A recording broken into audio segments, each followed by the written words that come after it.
अच्छा शुभमन गिल को शुभम दुबे के पैर पकड़ लेने चाहिए, उनको माथे पर गीली पप्पी देनी चाहिए। मोहाली तो उन्हीं का घर है, किसी रेस्टोरेंट की लाइफ टाइम मेंबरशिप दिलवा देनी चाहिए ताकि शुभम दुबे से वहाँ कभी भी बिल न लिया जाए, पैसे न लिए जाएं। कायदे से तो मैं कहता हूँ मोहाली में शुभम दुबे के नाम एक आध प्रॉपर्टी कर देनी चाहिए, क्योंकि अगर शुभम नहीं होते तो सत्यम बात बता रहा हूँ भाई साहब, जिस तरीके से रोहित भैया रन आउट हुए हैं ना, तो वो रन आउट होने के बाद जिस तरीके से गुस्से में थे, ऐसा लग रहा था कहीं जुपिटर में ज्वालामुखी न फट जाए। तो कल नॉर्थ इंडिया में भूकंप आया था तो मोहाली में 2 बार आया है। एक बार धरती हिली तो रोहित शर्मा ने शुभमन गिल को हिला डाला। स्टंप माइक में तो अभद्र भाषा का एक शब्द भी सुनाई दे गया। लेकिन दिक्कत ये नहीं थी भाई कि रोहित आउट हो गए, दिक्कत ये थी कि रोहित को आउट करवाने के बाद शुभमन भी खुद आउट हो गए। और ऐसे में अगर इंडिया कल का मैच हार जाती तो कप्तान साहब का सारा गुस्सा गिल पर ही निकलता। लेकिन शुभम दुबे ने ऐसा होने से बचा लिया और अफगानिस्तान के खिलाफ मोहाली में टीम इंडिया को जीत मिल गई। अच्छा एक काम करते हैं, शुरू से शुरू करते हैं। मोहाली के स्टेडियम में टीम इंडिया ने टॉस जीता, सोचा जल्दी से जल्दी फील्डिंग कर लेते हैं और उसके बाद सब जाकर आराम से रजाई में इंतजार करेंगे। लेकिन इतनी ठंडी थी नहीं, लेकिन रोहित शर्मा बार बार हॉट बैकर मंगाकर सिकाई कर रहे थे। पता है क्यों?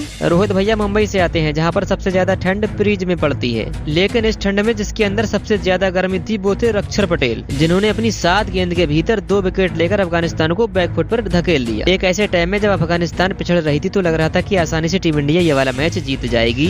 ठीक उसी टाइम अफगानिस्तान की बिंदिया नायक यानी कि उनके सबसे एक्सपीरियंस खिलाड़ी मोहम्मद नबी ने 27 गेंदों पर 42 ठोक डाली और इंडिया को 159 रन का टारगेट दिया और अपने गेंदबाजों से बोला कि हम लाए हैं तूफान से कश्ती निकाल कर और इस टारगेट को रखना मेरे बॉलर संभाल कर। लेकिन असली मजा दूसरी इनिंग में आया। मैच की दूसरी ही गेंद पर रोहित शर्मा को रन चाहिए था और शुभमन गिल गेंद को देखते रह गए। उनको पता ही नहीं था कि उनके कप्तान दौड़कर उनके पास आ चुके हैं और फिर इतनी देर हो गई कि किसी एक को तो रन आउट होना ही था। और फिर 2022 के बाद अपना पहला T20 खेल रहे रोहित शर्मा रन आउट हो गए और शुभमन गिल को कुछ सुनना भी पड़ गया। पिछले 1 साल में पहली बार नहीं हुआ है जब गुजरात के कप्तान की वजह से मुंबई के कप्तान को कुछ दर्द झेलना पड़ा हो। हेलो, समझ रहे हो ना? चलो खैर, रोहित का विकेट गिरने के बाद शुभमन ने मोर्चा संभालने की कोशिश की। उन्होंने सोचा अपनी गलती का भुगतान किया जाए और वो बढ़िया खेल भी रहे थे, लेकिन मुजीब रहमान की बहुत ही बेहतरीन गेंद पर अपना विकेट दे बैठे और तिलक वर्मा भी कुछ खास कमाल नहीं कर पाए। लेकिन जब गुजरात और मुंबई के खिलाड़ियों से कुछ नहीं हो पा रहा था तब टीम की कमान संभाली एक चेन्नई के प्लेयर यानी कि खिलाड़ी ने। शुभम दुबे को महेंद्र सिंह धोनी इतना हाईली रेट फर्जी में नहीं करते। हेलो,